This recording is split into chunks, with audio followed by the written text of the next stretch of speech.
Nasreen अगूणे MPA गज़ाल सियाल मोहरम शाह लिखियारी ऐं ॿियनि हुकूमत पारां हिंगोर जा लाइ मंज़ूर कयल डिग्री कॉलेज जो इफ्तिताह कयो। उन हवाले सां पेश आहे शम्सदीन राजभर जी हीअ रिपोर्ट। पाकिस्तान पीपल्स पार्टी जी सूबाई अगवान अगूणी MPA मैडम गज़ाल सियाल, पाकिस्तान पीपल्स पार्टी जो सूबाई अगवान सैयद महरम अली शाह लकियारी, PPCT हिंगोर जे सदर हाजी हसन मगनेजा सां गॾिजी संद सरकार पारां हिंगोर जी तारीख़ में पहिरियों भेरो डिग्री कॉलेज लाइ 4 करोड़ ॾिनल जी बिल्डिंग तैयार थियण बाद ऐं तंदुरुस्ती अमल शुरू थियण बाद इब्तिदाई तकरीब करे इफ्तिताह करे छॾियो।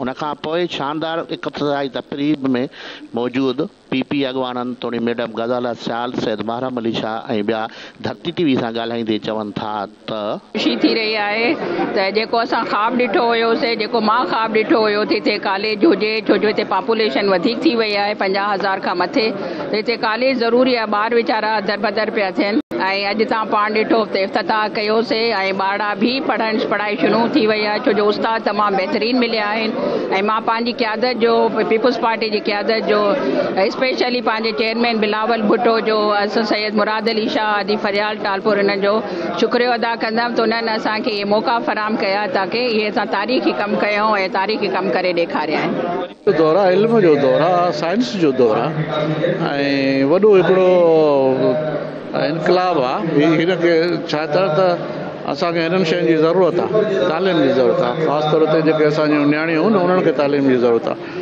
हितां जा छोकिरा वीचारा राणीपुर वेंदा, रोज़ तव्हां ॾिसो था बसूं भरे राणीपुर आणण। हिते BSc जा क्लास बि हलंदा, इंटर बि आहे, मैट्रिक आहे, हायर सेकेंडरी स्कूल आहे। जेतिरे क़दुरु कॉलेज जो सवाल आहे त हीअ वॾी हिकिड़ी अचीवमेंट आहे, ख़ासि तौर ते हितां जे इलाइक़े जे लाइ ऐं बिलख़ुसूस नियाणियुनि जे लाइ, जिते नियाणियुनि खे बाआसानी हिते तालीम मिलंदी।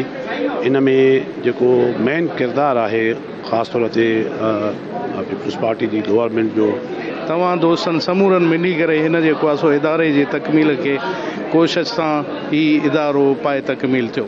जेके बि वीचारा स्टूडेंट ग़रीब आहिनि, जेके ॿाहिरि नथा वञी सघनि, उन्हनि खे तमामु जेको आहे सो सहूलियत आहे ऐं उहे ईज़ीली जेको आहे सो हिन इदारे में पढ़ी सघंदा।